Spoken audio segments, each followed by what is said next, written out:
We have, of course, a special relationship with our friends in the UK and also with some of our European allies, but we also know that there have been infringements on free speech that actually affect not just the British. Of course, what the British do in their own country is up to them, but also affect American technology companies and by extension American citizens. So that is something that we'll talk about today at lunch.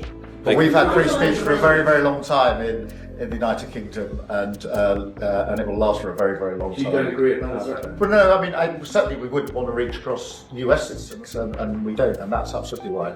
But in relation to free speech in the UK, I'm very proud about our history there. And a verbal wood chipper just crashed head-on. Who do you think is in charge of the controls? JD Vance and Joe Rogan, like a podcast power couple on a mission. These two blaze through this political snooze. Wait until they examine Starmer's policies if you felt he lacked charisma. There is nothing to find to give you a spoiler. Prepare yourself for a roast so fierce that marshmallows would shatter. Painfully embarrassing chuckles and hard-hitting truth bombs. A sweat. This is a takedown, not merely commentary. Following this, Starr's political career may require a complete witness protection scheme or perhaps a rebranding. I was talking to a friend lately, and we were discussing how nuclear proliferation is one of the major threats facing the planet. Even though the B administration is obviously indifferent to it, what is the first country that is genuinely Islamist to get a nuclear weapon? That's what I was talking about. Perhaps it's Iran, we thought, and perhaps Pakistan already qualifies. Then, since Labour had just taken control, we kind of came to the conclusion that perhaps it was the UK. However, Keir Starmer, the most human-shaped fog machine in Britain, was just verbally and thoroughly destroyed. Shredded and neatly wrapped in political obscurity. Who was the perpetrator? Despite having completely distinct styles, the two men had one thing in common. Nothing. Tolerance for absurdity. JD Vance and Joe Rogan. When JD Vance, who sounds like he was put together in a mid-Midwest garage from podcast snippets and libertarian designs, actually makes more sense on UK politics than the man attempting to be Prime Minister. You know that things are bad. Minister, and now, are people being jailed in England for tweeting? Indeed, in England, almost 4,000 people have been arrested for posting things on the internet that others perceive as offensive or problematic. So, isn't it taking place in England at the moment? Thousands of people were arrested for posting on social media. That's absurd. Did they pose a threat to anyone? They don't need to be dangerous. Let's start with Starr's most remarkable achievement, which is transforming boredom into a political tactic. We also know that there have been violations of free speech that truly harm people other than the British. The man spoke like a faulty artificial intelligence that was only trained on outdated tax papers. It's like watching beige paint dry on beige wallpaper when you listen to him. Even the wallpaper feels ashamed. For some reason, his campaign is based on sheer atmosphere, rather than good policies or enthusiasm, more akin to the vitality of a soggy rice cake left in a puddle. It's more like moderately tragic sogginess in a suit, with less political impetus. Stage Star says, that was his statement. It keeps returning to this concept. Keir Starmer. No. You enjoy that it puts you on the global stage. You enjoy sucking up to all the big international corporations that are destroying local businesses in this country while glad-handing with your globalist friends. This has nothing to do with this nation. We are once again giving and receiving what seems to be nothing as a result of this. Okay, so this is a second question.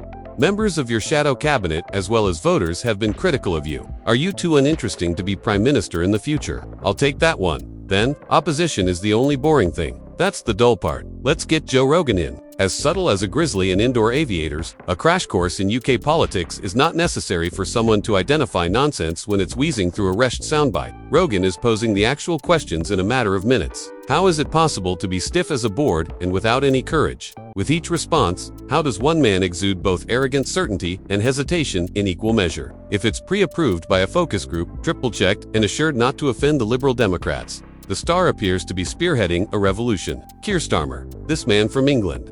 The UK's prime leader is genuinely destroying the nation, and the populace appears to despise him as well. The nation used to be amazing, so it's sad. The Prime Minister of the United Kingdom, Keir Starmer, is actually a foggy screensaver for disinterest. At the same time, he is somehow able to bore a country into submission and destroy it. People find him intolerable. Furthermore, there was a time when this nation held significance. JD Vance comes on, swinging as if he had to binge-watch Parliament TV after losing a wager, but this outsider is spot on. Like a replacement teacher entering a burning classroom, Starr replaced Jeremy Corbyn, copying the Conservatives, apologizing more, and blinking less is his grand idea. Starr's whole facial range, on the other hand, is best described as loading, error, and flashing me in Comic Sans. He feeds his words into an emotion detector. Joe Rogan appears to be on the verge of a vein rupture as he attempts to decipher this. How can a major party leader sound like he's giving a 5-minute explanation? This movement isn't political. A middle manager is repairing damage in a collapsing office tower. I no longer feel that London is truly English. The protection of UK citizens, subjects, or whatever you name yourselves should be the first priority for UK leaders. London would be thriving if continuous immigration, was the key to generating wealth and prosperity and bringing down the cost of housing. And I must admit that when I visited London last year, the daring reform notion that said, let's do better with less energy than someone else, wasn't there. Ordering decaf at 3 in the morning. Ironically, the only thing about the man that is actually offensive is that he has made it his political mission to avoid offending anyone. He could pull lower than a fire alarm while entering a room full of kids. You can hear the collective sigh of Britain every time he speaks. Is this man the actual one? Rogan did not require footnotes or context. He pointed out the foolishness. JD Vance was just as perplexed. Imagine establishing a career based on direct honesty. Raw takes, no filter. Then you encounter Keir Starmer, a man who does not tolerate conviction. Totally unacceptable. Observing the Star campaign is like to witnessing someone attempt to hurt fog. He gestures with his hands in the hopes that a manifesto may emerge from the weather. He appears to have downloaded all of the principles. Not that he lacks any. Star represents nothing, much like a broken artificial intelligence barrier between ideologies. Like a bewildered hummingbird darting between policy flowers, he hovers close to everything. A moment later, he's waving a one moment, he's trying to outsmile investment bankers like he's trying to get into the 2025 version of most lovable technocrat. And the next he's flying the progressive flag. If the leadership had a Tinder profile, Starmer would modify his policy statement. Swipe right on everyone, ghost half of them, and then give a speech about shared ideals. Is the right to free speech extinct in this nation? I'm not familiar with the specifics of this situation. However, allow me to share some guidelines that I would put in an application. First of all, I firmly believe in free expression. In this country, free expression has existed for a very long period, and we vigorously defend it. However, I also oppose inciting others to commit acts of violence. Yes, that has been illegal in our nation for a long time, and for good reason. I'm not familiar with the specifics of this case, but I do believe in free speech, not inciting violence. Perhaps most worrisomely, I turn to our beloved neighbors in the United Kingdom, where the fundamental freedoms of religious Britain, in particular, are at risk due to the country's retreat from conscience rights. Adam Smith Connor, a 51-year-old physiotherapist and Army veteran, was accused by the British government a little more than 2 years ago of the horrible crime of silently praying for 3 minutes while standing 50 meters away from an abortion clinic. The authorities, of course, encouraged readers to denounce any citizen who was suspected of committing a thought crime. I worry that free expression is eroding in Britain and throughout Europe, as well as democracy. Oh, democracy. Nobody does it as well as Star. More often than a Roomba stuck in a circular room, the man changes course. A weather vane experiencing a midlife crisis would be his spirit. Animal. During a hurricane of Category 5.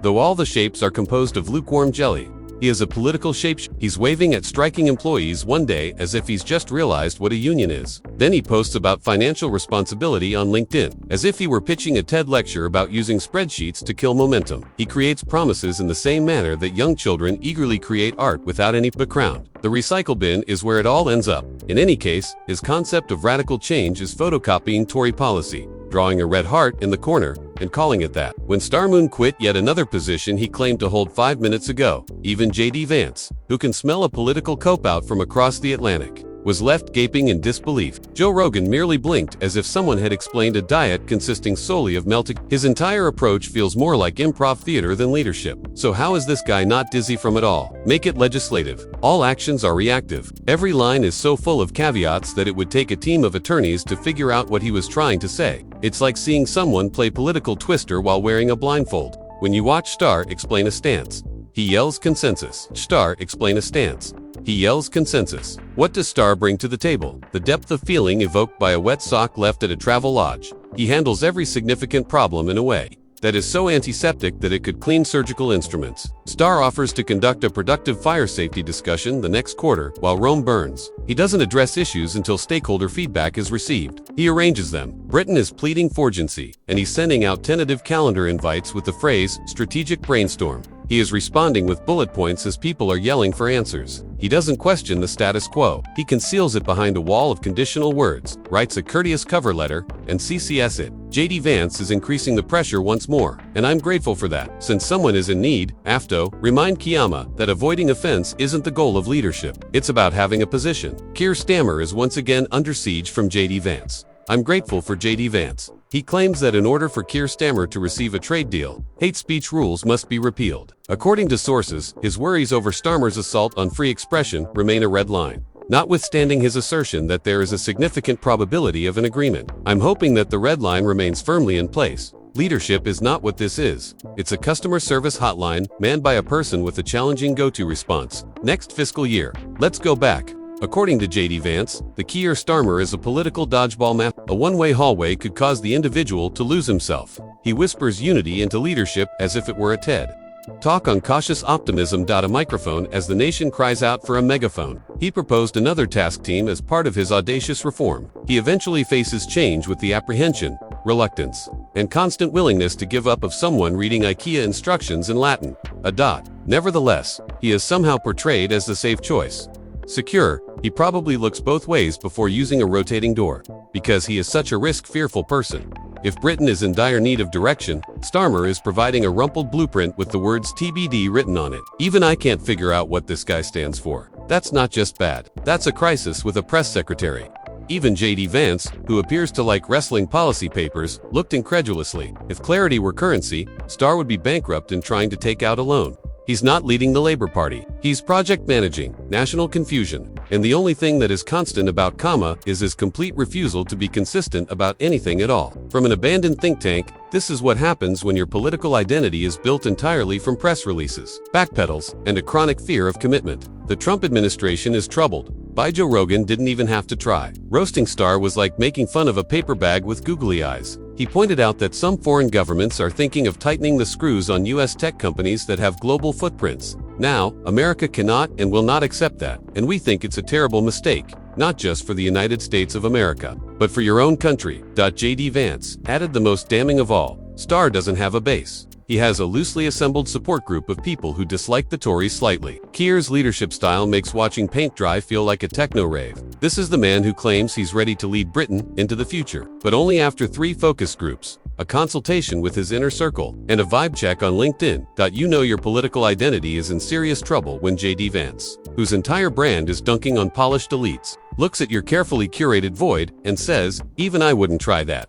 His supporters don't cheer. They exhale politely if enthusiasm were fueled. The Starr's campaign bus would have crashed in a waiter's car parked months ago. Starr isn't trying to rally behind him, is like staring at a screensaver until you start to doubt your life choices and the promises that he makes like a magician pulling rabbits from a hat. Except that the rabbits are invisible and the hat is filled with torn manifestos from 2 weeks ago. He is not offending anyone. He is simply confusing everyone. He promises drastic change. He states in bullet points that he will challenge the status quo as soon as it is established. If Starr were more cautious, he would file a risk assessment before brushing his teeth and wear a helmet to bed. Andrew, you know what he has? He has non-player character energy. Do you know what that means? No. Rogan and Vance agreed on one thing.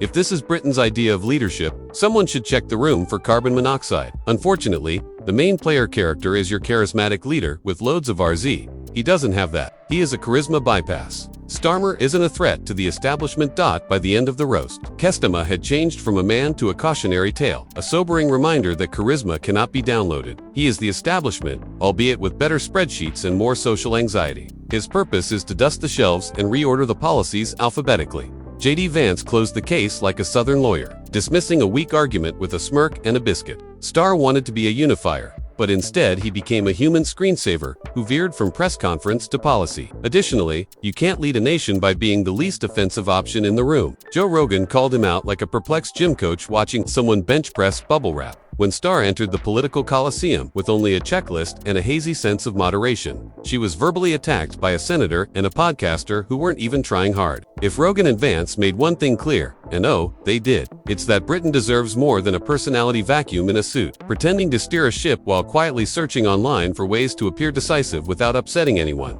This is the most Keir Starmer thing that could have happened. To be honest, perhaps it did.